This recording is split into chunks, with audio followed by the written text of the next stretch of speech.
ಇದು ಅಗ್ನಿಸಾಕ್ಷಿ ಸ್ಟಾರ್ಟಿಂಗ್ ಎಪಿಸೋಡಲ್ಲಿ ನನಗೆ ಟ್ರೆಕ್ಕಿಂಗ್ ಒಂದ್ಸಲ ಪ್ಲ್ಯಾನ್ ಮಾಡೋಣ ಅಂಕಲ್. ನನಗೆ ಅಂದರೆ ಈ ಸಿಟಿಯಲ್ಲಿರೋ ರೆಸಾರ್ಟ್ ಅದಕ್ಕಿಂತ ಪ್ರಕೃತಿ ಮಡಿಲಲ್ಲಿ ಕಾಲ ಕಳಿಬೇಕು, ಅದಂದರೆ ನನಗೆ ಟ್ರೆಕ್ಕಿಂಗ್ ಮಾಡೋದಂದರೆ ತುಂಬ ಇಷ್ಟ ಅಂಕಲ್ ಅಂತೆಲ್ಲ ಮಾತಾಡ್ತಾರೆ. ಇವರು 3 ಜನ ಸೊಪ್ಪು ಬಿಡಿಸ್ತಾ ಇವರಿಬ್ಬರು ಫೋನಲ್ಲಿ ನೋಡ್ತಾ ಇರ್ತಾರೆ. ಮಂಜರಿ ಅವರು ಸೊಪ್ಪು ಬಿಡಿಸ್ತಾ ಇರ್ತಾರೆ. ಇಲ್ಲಿ ಭೂಮಿಗೆ ಖುಷಿ ಆಗಿರುತ್ತೆ, ಅವರಿಗೂ ಖುಷಿಯಾಗಿದೆ. ಹಂಗೆ ಅಂಕಲ್ ಹಿಂಗೆ ಅಂಕಲ್ ಅಂತ ಅವ್ರ ಹತ್ರ ಮಾತಾಡ್ತಾ ಇರಬೇಕಾದ್ರೆ ಈ ಕಡೆಯಿಂದ ಅದೇ ಟೈಮಿಗೆ ಸಾಕ್ಷಿ ಬಂದುಬಿಡ್ತಾರೆ. ಸಾಕ್ಷಿ ಬಂದಿದ್ದು ನೋಡಿ ಅವರೇನು ರಾಜು ಅಂತ ಇರ್ತಾರಲ್ಲ ಅವರು ಎದ್ದೋಗ್ಬಿಡ್ತಾರೆ. ಎದ್ದೋದ್ಮೇಲೆ ಅದೇ ಟೈಮಿಗೆ ಸಾಕ್ಷಿ ಬಂದಿದ್ದು ನೋಡಿ ಅವ್ರ ಮಾವ ಏನಿರ್ತಾರಲ್ಲ, ಏನಮ್ಮ ಸಾಕ್ಷಿ ನನ್ನ ಹೆಂಡತಿ ಮಕ್ಕಳಿಗೆ ಇನ್ನೂ ತೊಂದರೆ ಕೊಡ್ತಾ ಇದ್ದಾರಾ? ಇಲ್ಲಾಂದರೆ ಹಾಗೇನಿಲ್ಲ ಮಾವ ಅಂತೆಲ್ಲ ಹೇಳ್ತಾ ಸರಿ ಬಿಡಮ್ಮ ಅಂತೆಲ್ಲ ಹೇಳಿ ಸಾಕ್ಷಿನೂ ಭೂಮಿ ರಾಜು ಅವ್ರು ಎಷ್ಟು ಒಳ್ಳೆಯರಲ್ವಾ ಅಕ್ಕ ಅಂತೆಲ್ಲ ಹೇಳ್ತಾ ಅದು ಟೈಮಿಗೆ ಸ್ಮೈಲ್ ಮಾಡ್ತಾ ಅಷ್ಟೇ ಅಲ್ಲಿಂದ ಅವರಿಬ್ಬರು ರೂಮ್ಗೆ ಹೋಗ್ಬಿಡ್ತಾರೆ. ಅವರಿಬ್ಬರು ರೂಮ್ಗೆ ಹೋದ್ಮೇಲೆ ಈ ಕಡೆಯಿಂದ ಅವ್ರ ಮಾವ ಏನಿರ್ತಾರಲ್ಲ ಅವರು, ನೋಡ್ರಮ್ಮ ನೀವು ಸಾಕ್ಷಿನ ಏನ್ಮೇಲಾದರೂ ತೊಂದರೆ ಕೊಡೋದು ಬಿಡ್ರಿ ಅಂತೆಲ್ಲ ಹೇಳ್ತಾರೆ. ಅದೇನಪ್ಪ ಅಂತೆಲ್ಲ ಹೇಳ್ದೆ. ಅದೇ ನೀವೇನು ಸಾಕ್ಷಿ ಆಫೀಸ್ಗೆ ಹೋಗಿದ್ದು ನಿನ್ನೆ ನನಗೆ ಗೊತ್ತಿಲ್ಲ ಅನ್ಕೊಂಡ್ರ ಅಂತೆಲ್ಲ ಹೇಳ್ದೆ. ಅದು ನಿಮ್ಗೆ ಹೆಂಗೆ ಗೊತ್ತಾಯಿತು ಅಂತಂತೆ, ನನಗೆ ಗೊತ್ತಾಯ್ತು ಕಣಮ್ಮ. ಹಂಗೆ ಸಾಕ್ಷಿಗೆ ಸಿಂಧುದು ಫೇಕ್ ಸರ್ಟಿಫಿಕೇಟ್ ಬಗ್ಗೆ ಹೇಳಿದ್ದೆ ನಾನೇ ಅಂತೆಲ್ಲ ಹೇಳ್ತಾರೆ. ಏನಪ್ಪ ನೀನು ಅಂತೆಲ್ಲ ಹೇಳಿ ಬೈತಾರೆ. ಇವರು ಕಾಲು ನೋವಾಗಿರ್ತೈತಲ್ಲ, ಮತ್ತು ಅವರು ಅಗ್ನಿ ಅವರು ಆಯಿಂಟ್ಮೆಂಟ್ ಹಚ್ಚಿದ್ದು ಮಸಾಜ್ ಮಾಡಿದ್ದು ಫ್ಲ್ಯಾಶ್ ಬ್ಯಾಕ್ ಎಲ್ಲ ನೆನೆಸ್ಕೋಬೇಕಾದ್ರೆ ಅವ್ರ ತಂಗಿ ಬಂದು ಏನೇ ಅಕ್ಕ ಅಂತೆಲ್ಲ ಹೇಳ್ದೆ. ಅದು ಅಗ್ನಿ ಮತ್ತೇನೇ ಮಾಡ್ದ ಅವನು ಅಂತೆಲ್ಲ ಹೇಳ್ದೆ. ಅವ್ರೇನೂ ಮಾಡಿಲ್ಲ, ತುಂಬ ಒಳ್ಳೆಯವರು, ಕೋಪಿಷ್ರು ಅನ್ನೋದೊಂದು ಬಿಟ್ಟರೆ, ಜಾಸ್ತಿ ಜಲ್ದಿ ಕೋಪ ಮಾಡ್ಕೊತಾರೆ ಅನ್ನೋದು ಬಿಟ್ಟರೆ ತುಂಬ ಮನುಷ್ಯ ತುಂಬ ಒಳ್ಳೆಯವರು ಅಂತೆಲ್ಲ ಹೇಳಿ ನಾಚ್ಕೊತಾ ಇರ್ತಾಳೆ ಅವ್ರ ತಂಗಿ ಮುಂದೆ. ಅಂತ ಅವ್ರ ತಂಗಿನಂತ, ನೋಡಮ್ಮ ನಿಮ್ಮಮ್ಮನ ಬುದ್ಧಿ ಬಿಡ್ರಿ, ನಿಮ್ಮಮ್ಮನ ಬುದ್ಧಿ ಬಿಟ್ಟರೆ ನೀವು ಉದ್ಧಾರ ಆಗ್ತೀರಿ ಅಂತೆಲ್ಲ ಅವರಪ್ಪ ಹೇಳಿದರೆ. ಯಾರು ಏನು ಹೇಳಿದ್ದು? ಸಿಂಧುವಿಂದು ಅಪ್ಪ ನೀನೇ ಹೆಂಗಪ್ಪ ಹೇಳಿದ್ದಿ ಫೇಕ್ ಸರ್ಟಿಫಿಕೇಟ್ ಮಾಡಿದ್ದೀಯಾ ಅಂತೆಲ್ಲ ಹೇಳಿದಾಗ, ಹೌದು ಕಣಮ್ಮ ನಾನೇ ಹೇಳಿದ್ದು, ಸರಿ ದಾರಿಗೆ ಬರ್ತೀರಿ, ನನ್ನ ಮಕ್ಕಳು ಬದಲಾಗ್ತಾರಂತ ಹೇಳಿದ್ದು ನಾನು ಅಂತೆಲ್ಲ ಹೇಳ್ತಾ, ಇಲ್ಲ ನಾವು ಮಾತ್ರ ಸತ್ರು ಕೂಡ ನಿನ್ನ ಮಾತು ಕೇಳೋದು, ನಾವು ಮಾತ್ರ ಅಮ್ಮನ ಥರನೇ ಆಗೋದು. ನೋಡಮ್ಮ ಮುಂದೆ ಒಂದಲ್ಲ ಒಂದು ದಿವಸ ಪಶ್ಚಾತ್ತಾಪ ಪಟ್ಟು ಕಷ್ಟಪಡೋದಕ್ಕಿಂತ ಹೀಗೆ ನೀವೇ ಒಬ್ರಿಗೊಬ್ರು ಹೊಂದ್ಕೊಂಡು ಹೋಗಿ ಈ ಥರ ಪ್ರಾಮಾಣಿಕತೆಯಿಂದ ಬದುಕಿದರೆ ದೇವರು ನಿಮ್ಗೆ ಒಂದಲ್ಲ ಒಂದು ರೀತಿಯಿಂದ ಹೆಲ್ಪ್ ಮಾಡೇ ಮಾಡ್ತಾನೆ ಅಂತೆಲ್ಲ ಹೇಳಿದರೆ, ಏನಪ್ಪ ನೀನು ಸ್ವಂತ ಹೆಂಡ್ತಿ ಅಮ್ಮ, ನಿನ್ಗೆ ಹೆಂಡ್ತಿ ನಾವು ಮಕ್ಕಳು ಅನ್ನೋದು ನಮ್ಮೇಲೇನೂ ಕಾರಣ ಇಲ್ದ ನೀವು ಆ ಥರ ಮಾಡ್ತೀಯ. ಸಾಕ್ಷಿ 5 ನಿಮಿಷ ನಿನ್ನ ಕಣ್ಣಿಗೆ ಕಾಣಿಸಿಲ್ಲಂದರೆ ಎಷ್ಟು ಚಡಪಡಿಸ್ತೀಯ, ಆದರೆ ನಮ್ಮ ಬಗ್ಗೆ ಮಾತ್ರ ಕೇರಿಲ್ಲಲ್ಲಪ್ಪ. ನೀವು ಚೆನ್ನಾಗಿರಲಿ ಅಂತಲೇ ನಾನು ಬಯಸ್ತೀನಮ್ಮ, ನೀವು ಚೆನ್ನಾಗಿರಲಿ ಅಂತ ನಾನು ನಿಮ್ಮನ್ನು ಒಳ್ಳೆ ದಾರಿಗೆ ತರೋಕ್ಕೆ ಇಷ್ಟೆಲ್ಲ ಪ್ರಯತ್ನ ಪಡ್ತೀನಿ. ಆದರೆ ನಿಮ್ಮಮ್ಮ ಮಂಜರಿ ಮಾತು ಕೇಳಿಕೊಂಡು ನೀವು ನಿಮ್ಮ ಲೈಫ್ನ ನೀವೇ ಹಾಳು ಮಾಡ್ಕೊತಾ ಇದ್ದೀರಿ ಅಂತೆಲ್ಲ ಹೇಳ್ತಾರೆ. ಹೇಳಿದ್ರೂ ಅವ್ರು ಕೇಳಲ್ಲ, ಒಟ್ಟು ಅಮ್ಮನ ಮಾತೇ ಕೇಳ್ತೀವಿ ಅಂತ ಖಂಡಿತವಾಗಿ ಹೇಳಿಬಿಡ್ತಾರೆ. ಸರಿ ಆಯ್ತು ನಿಮ್ಮ ಇಷ್ಟ ಅಂತೆಲ್ಲ ಹೇಳಿ ಅಲ್ಲಿಂದ ಅವರು ಹೋಗ್ಬಿಡ್ತಾರೆ. ಅವ್ರು ಹೋದ್ಮೇಲೆ ಆ ಕಡೆಯಿಂದ ಈ ಕಡೆ ಅಗ್ನಿ ಮಲ್ಕೊಂಡಿರ್ತಾನೆ. ಅಗ್ನಿಗೆ ಗೋಪಣ್ಣ ಕಾಫಿ ತೊಗೊಂಬರ್ತಾನೆ. ಗೋಪಣ್ಣ ನಮ್ಮ ಬಾಸ್ ಲೆಕ್ಕಾಚಾರ ಪ್ರಕಾರ ಇವತ್ತು ಗ್ರಹಗತಿಗಳ ಪ್ರಕಾರ ಅವರು ವಾಣಿಗೆ ಅಂದರೆ ಧ್ವನಿಗೆ ಸ್ವಲ್ಪ ಸಮಸ್ಯೆ ಇದೆ ಅಂತೆಲ್ಲ ಹೇಳ್ತಾರೆ. ಸಮಸ್ಯೆ ಇದೆ ಅಂತೆಲ್ಲ ಹೇಳಿದೆ.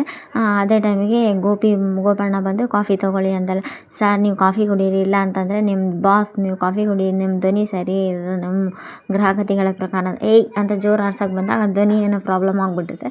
ಧ್ವನಿ ಏನೋ ಪ್ರಾಬ್ಲಮ್ ಆಗಿರೋದು ನೋಡಿ ಎಷ್ಟು ಮಾತಾಡೋಕ್ಕೆ ಪ್ರಯತ್ನ ಪಡ್ತಾರೆ, ಆದರೂ ಮಾತು ಬರೋಲ್ಲ. ಗೋಪಿಗೆ ಬೈದ್ಬಿಡ್ತಾರೆ. ಗೋಪಿಯಿಂದ ಜಂಕಣಕ ಅಂತ ಡ್ಯಾನ್ಸ್ ಮಾಡಿದ್ದೆ ಗೋಪಿನ ಸಮಾಧಾನ ಮಾಡಿಸ ಸುಮ್ಮನಿರು ಅಂತ ಹೇಳಿದ್ರು ಗೋಪಿ ಈ ಕಡೆ ನೋಡೋಲ್ಲ. ಜೋರು ಅರಿಸಿ ಜೋರು ಕೂಗ್ಬಿಟ್ಟೆ ಹಿಂಗೆ ಸಿಗ್ನಲ್ ಮಾಡ್ತಾರೆ ಸುಮ್ಮನೆ.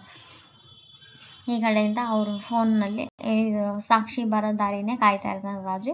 ಸಾಕ್ಷಿ ತಂಗಿ ಅವ್ರ ಅಂಕಲ್ 3 ಜನ ಬರ್ತಾರೆ. ಅವ್ರು 3 ಜನ ಬಂದಿದ್ದು ನೋಡಿ ಹಾಯ್ ಸರ್ ಅಂದ. ಹಾಯ್ ಅಪ್ಪ ಅಂತ ಸಾಕ್ಷಿ ಹಾಯ್ ಅಂದ. ಹಾಯ್ ಅಂತೆಲ್ಲ ಹೇಳಿ ಸಾಕ್ಷಿ ಬೈದು ಬಿಡ್ತಾಳ. ನಾನು ನಿಮಗೇನು ಉತ್ತರ ಕೊಡಬೇಕು, ನಾನು ಆಗಲೇ ನನ್ನ ಉತ್ತರ ಕೊಟ್ಟಾಗಿದೆ, ಆದರೂ ನೀವು ಯಾಕೆ ಈ ಥರ ಆಡ್ತೀರಿ, ನನಗೆ ಅರ್ಥ ಆಗ್ತಾ ಇಲ್ಲ ಅಂತೆಲ್ಲ ಹೇಳಿ ಬೈದು ಬಿಟ್ಟಾಗ ಅವ್ರ ತಂಗಿ ಭೂಮಿನ ಸಾಕ್ಷಿನ ಬಂದಿದ್ದು ನೋಡ್ಕೊಂಡು ಸಾಕ್ಷಿನ ಹೋಗ್ಬಿಡ್ತಾನೆ.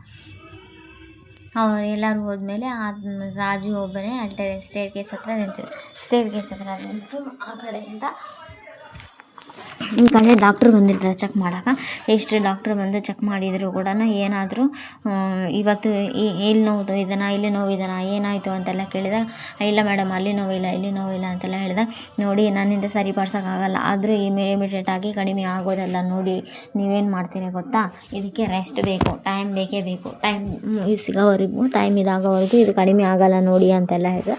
ಹೌದಾ ಸರಿ ಇದಕ್ಕೆ ಅಂತೆಲ್ಲ ಹೇಳಿ ಸಮಾಧಾನ ಮಾಡ್ತಾರೆ. ಅದೇ ಟೈಮಿಗೆ ಅವ್ರ ತಂಗಿ ನಗ್ತಾ ಇರ್ತಾಳೆ, ಏನಾಯಿತು ಇದು ಅಂತಂದೇಳಿ ಅವ್ರ ತಂಗಿ ನಗ್ತಾ ಇರ್ಬೇಕಾದ್ರೆ ಈ ಕಡೆ ಸಾರಿನ ಇರ್ತಾರಲ್ಲ ಸ್ವಲ್ಪ ಪ್ಯಾನಿಕ್ ಆಗ್ತಾರೆ. ರೇವತಿ ಅವರೆಲ್ಲ ಪ್ಯಾನಿಕ್ ಆಗ್ತಾರೆ. ಅಯ್ಯೋ ಬೋರ್ಡ್ ಮೀಟಿಂಗ್ ಇದೆ, ಹೆಂಗೆ ಹೋಗೋದು ಅಂತೆಲ್ಲ ಹೇಳಿದೆ. ಇವತ್ತು ಮೀಟಿಂಗು ನಾನು ಹೋಗ್ತೀನಿ ಅಂತೆಲ್ಲ ಅರವಿಂದ್ ಸರ್ ಹೇಳ್ತಾರೆ. ಇಲ್ಲ ಕಳಿಸಲ್ಲ ಅಂತ ರೇವತಿ ಅವ್ರು ಹೇಳ್ದೆ. ಮಲ್ಲಿಕ ಅವರು ಸರಿ ರೇವತಿ ಹೇಳ್ತಾ ಇರೋದು ನಿಜ ಭಾವ, ನೀವು ರೆಸ್ಟ್ ಮಾಡಬೇಕು, ನೀವು ರೆಸ್ಟ್ ಮಾಡಿದ್ರೇ ಚೆನ್ನಾಗಿಲ್ಲ ಅಂತಂದರೆ ಸಮಸ್ಯೆ ಆಗುತ್ತೆ ಅಂತೆಲ್ಲ ಹೇಳಿದೆ. ಇಲ್ಲಪ್ಪ ನಾನಂತೂ ಕಳಿಸಲ್ಲ ನಿಮ್ಮನ್ನು ಅಂತೆಲ್ಲ ಮಗಳನ್ನು ಹೇಳ್ತಾಳೆ. ಮೀಟಿಂಗ್ ಪೋಸ್ಟ್ಪೋನ್ ಮಾಡೋದು ಬೇಡ, ಹೋಗಬೇಕು ಅಂತ ಅಗ್ನಿ ಹೇಳ್ತಾಳೆ. ಅದೇ ಟೈಮಿಗೆ ಗೋಪಣ್ಣ ಇವರು ಪೋಸ್ಟ್ಪೋನ್ ಮಾಡಿ ಅಂತೆಲ್ಲ ಹೇಳಿದ್ರೆ, ಅದೇ ಟೈಮಿಗೆ ಸಾಕ್ಷಿ ಬಂದು ಇದು ಇಲ್ಲ, ಅದು ಮೀಟಿಂಗು ಪೋಸ್ಟ್ಪೋನ್ ಮಾಡೋದು ಬೇಡ ಅಂತ ಹೇಳ್ತಾ ಇದ್ದಾರೆ. ಅದು ನೋಡು ಅದೇ ಅಪ್ಪ ಅಣ್ಣನ ಜೊತೆ ಸಾಕ್ಷಿ ಹೋಗಲಿ, ಯಾಕಂದರೆ ಅಣ್ಣ ಏನು ಹೇಳ್ತಾ ಇದ್ದಾನಂತ ಈ ಮನೇಲಿ ಅರ್ಥ ಆಗ್ತಾ ಇರೋದೇ ಸಾಕ್ಷಿಗೆ ಮಾತ್ರ. ಹಾಗಾಗಿ ಸಾಕ್ಷಿ ಹೋಗಲಿ ಜೊತೆಗೆ ಅಂತೆಲ್ಲ ಹೇಳಿ ಅವ್ರ ಮಗಳು ಸಮಾಧಾನ ಮಾಡ್ತಾಳೆ. ಅವ್ರ ಮಗಳು ಸಮಾಧಾನ ಮಾಡಿದರೂ ಕೂಡ ಸಾರ್ ಮಾತ್ರ ಇಲ್ಲ ನಾನು ಹೋಗ್ತೀನಿ ಅಂತ ಹಠ ಮಾಡ್ತಾ ಇರ್ತಾರೆ. ಇಲ್ಲ ನೀವು ಸಾಕ್ಷಿ ಇದ್ದು ನಾನು ಮಾತ್ರ ಹೋಗಲ್ಲಪ್ಪ ಅಂತೆಲ್ಲ ಹೇಳಿ ಕೋಪ ಮಾಡ್ಕೊಂಡು, ಅದು ಹಾಗಲ್ಲ, ಏನಕ್ಕೆ ಅಂದರೆ ನೀನು ಅಣ್ಣನ ಜೊತೆ ಹೋಗಲ್ಲ ಅಂತಂದರೆ ಡ್ಯಾಡ್ ಅಪ್ಪ ಹೋಗ್ತಾರ, ಅಪ್ಪನ ಡ್ರೆಸ್ ತೊಗೊಳೋದು ನಿಮ್ಗೆ ಇಷ್ಟನಾ ಅಂತಂದಾಗ, ಇಲ್ಲ ಬೇಡ ಸಾರು ಡ್ರೆಸ್ ತೊಗೊಳೋದು ನಮ್ಗೆ ಇಷ್ಟ ಇಲ್ಲ, ನಾವೇ ಹೋಗ್ತೀವಿ ಅಂತೆಲ್ಲ ಹೇಳಿ ಒಪ್ಪತ್ಕೊಂತಾರೆ. ಅಗ್ನಿ ಮತ್ತು ಸಾಕ್ಷಿ ಅವರಿಬ್ಬರು ಒಪ್ಪತ್ಕೊಂಡ್ರೆ ಇಲ್ಲಿ ರಾಜು ಯಾರ ಹತ್ರ ಫೋನಲ್ಲಿ ಮಾತಾಡ್ತಾ ಇರಬೇಕಾದ್ರೆ ಅದೇ ಟೈಮಿಗೆ ಈ ಕಡೆ ಮಂಜರಿ ಬಂದು ಸತಾಯಿಸ್ತಾ ಇರ್ತಾರೆ. ಮರಳಿ ಯತ್ನವ ಮಾಡು, ನಿನ್ನ ಪ್ರಯತ್ನ ಬಿಡಬೇಡ, ನಿನ್ನ ಪ್ರಯತ್ನಕ್ಕೆ ಫಲವಿದೆ ಅಂತೆಲ್ಲ ಹೇಳಿ ಹೀಯಾಳಿಸ್ತಾ ಇರಬೇಕಾದ್ರೆ ಈ ಕಡೆ ಸಾಕ್ಷಿಗೂ ಮನಸ್ಸಿಲ್ಲದೆ ಒಪ್ಕೊಂಡಿರ್ತಾಳೆ, ಹೋಗ್ಬೇಕು ಅಂತಂದೆಲ್ಲ ಹೇಳಿ. ಈ ಕಡೆ ಮಲ್ಲಿಕಾ ಮೇಡಮ್ ಅವರು ನಾವು ಹೋಗ್ತೀನಿ ಮೀಟಿಂಗ್ ಅಂತೆಲ್ಲ ಹೇಳಿ ಅವರು ಮಲ್ಲಿಕಾ ಮೇಡಮು, ಬೇಡ ಮಲ್ಲಿಕಾ ನೀನು ಆ 2 ಮೀಟಿಂಗ್ ನೋಡ್ಕೊ, ಈ ಮೀಟಿಂಗು ಅಗ್ನಿ ಮತ್ತು ಸಾಕ್ಷಿ ಇಬ್ಬರು ಹೋಗ್ತಾರ ಅಂತೆಲ್ಲ ಹೇಳಿ ಕನ್ವಿನ್ಸ್ ಮಾಡಿದಾಗ ಆವಾಗ ಸರಿ ಬಾವ ನೀವು ಹೆಂಗೆ ಹೇಳ್ತೀರಿ ಹಾಗೆ ಕೇಳ್ತೀನಿ ಅಂತೆಲ್ಲ ಹೇಳಿ ಮಲ್ಲಿಕಾ ಒಪ್ಕೊಂತಾಳೆ. ಈ ಕಡೆ ಈಗ ಹೆಂಗೆ ಅಂಡರ್ಸ್ಟ್ಯಾಂಡಿಂಗ್ನಲ್ಲಿ ಹೋಗಬೇಕು, ಹೆಂಗೆ ಅಂಡರ್ಸ್ಟ್ಯಾಂಡಿಂಗ್ನಾಗ ಇಲ್ಲ ಅಂತ ಏನು ಅರ್ಥನೇ ಆಗ್ತಾ ಇರಲ್ಲ. ಹಿಂಗೆ ಮಾಡಿ ಅದಿತಿ ಮತ್ತು ಸಾಕ್ಷಿ, ಅಗ್ನಿ ಮತ್ತು ಅರವಿಂದ್ನ 3 ಜನನ ಮೀಟಿಂಗ್ಗೆ ಒಪ್ಪಿಸಿ 3 ಜನ ಇವರಿಬ್ಬರನ್ನ ಮೀಟಿಂಗ್ ಹೋಗಾಗ ರೆಡಿ ಮಾಡ್ತಾರೆ. 3 ಜನ ಮೀಟಿಂಗ್ ಹೋಗಾಗ ನೆಕ್ಸ್ಟ್ ಎಪಿಸೋಡ್ ಬರುತ್ತೆ. ನೆಕ್ಸ್ಟ್ ಎಪಿಸೋಡ್ ಸ್ಟಾರ್ಟಿಂಗಲ್ಲಿ ಇಲ್ಲಿ ಅಗ್ನಿಗೆ ಮಾತು ಬರಲ್ಲ, ಹಾಗಾಗಿ 1-2 ದಿವಸ ರೆಸ್ಟ್ ಬೇಕು, ಮಾತಾಡಬಾರ್ದು ಅಂತ ಹೇಳಿದ್ರೆ ಸಾಕ್ಷಿ ಹೋಗಿರ್ತಾರೆ. ಸಾಕ್ಷಿಗೆ ಈ ಕಡೆ ಕೂಡ್ಬಾ ನನ್ನ ಪಕ್ಕ ಅಂತೆಲ್ಲ ಹೇಳ್ತಾನೆ. ನಾನು ಅಲ್ಲಿ ನಿಮ್ಮ ಪಕ್ಕ ಬಂದು ಕೂಡಬೇಕಾ ಅಂತೆಲ್ಲ ಅಂತೆಲ್ಲ ಹೇಳಿ ಸರಿ ಬರ್ತೀನಿ ಅಂತೆಲ್ಲ ಹೇಳಿ ಚೇರ್ ಜರ್ರ ಅಂತ ಹೇಳಿದ. ಚೇರ್ ಎಳೆದಿದ್ದು ಸಾರಿಗೆ ಕಿವಿ ಇರಿಟೇಟ್ ಆಗಿ ಸೌಂಡ್ ಬರುತ್ತೆ ಅಂತ ಕೈ ಅಡ್ಡ ಇಟ್ಕೊಂಡ್ಮೇಲೆ ಆ ಕಡೆಯಿಂದ ಸರಿ ಇರಿಟೇಟ್ ಆಗ್ತಾನೇ ಇರ್ತೈತಿ. ಇವರಿಬ್ಬರ ಮಧ್ಯದಲ್ಲಿ ಮೊದಲೇ ಹೊಂದಾಣಿಕೆ ಅಷ್ಟಕ್ಕಷ್ಟೇ ಆಯ್ತಲ್ಲ, ಬರ್ಕೋಬೇಕಾ ನೀವು ಹೇಳಿದ್ದು, ಬರ್ಕೋಬೇಕು ಅಂತೆಲ್ಲ, ಸರಿ ಆಯಿತು ಅಂತೆಲ್ಲ ಹೇಳಿ ಅಲ್ಲಿಗೆ ಬರಬೇಕಾ, ಅಲ್ಲಿಗೆ ಬಾ ಅಂತೆಲ್ಲ ಹೇಳಿ ಪಕ್ಕ ಬಂದು ಕೂಡು ಅಂತೆಲ್ಲ ಹೇಳಿದೆ. ಅಂದರೆ ಹೆಲ್ಪ್ ಆಗುತ್ತೆ ಬರೆದು ತೋರಿಸಿದ್ರೆ ಅವ ಸಾಕ್ಷಿ ಹೇಳ್ತಾಳ ಅಂತೆಲ್ಲ ಹೇಳಿ. ಇದು ನಾಳೆ ಎಪಿಸೋಡ್ ಇನ್ನೂ ಇಂಟ್ರೆಸ್ಟಿಂಗ್ ಆಗಿದೆ, ಯಾಕಂದರೆ ಅಗ್ನಿಗೆ ಮಾತು ಬರಲ್ಲ, ಸಾಕ್ಷಿಗೆ ಸತಾಯಿಸೋಕೆ ಇದೊಂದು ದೊಡ್ಡ ಅವಕಾಶ ಸಿಗುತ್ತೆ.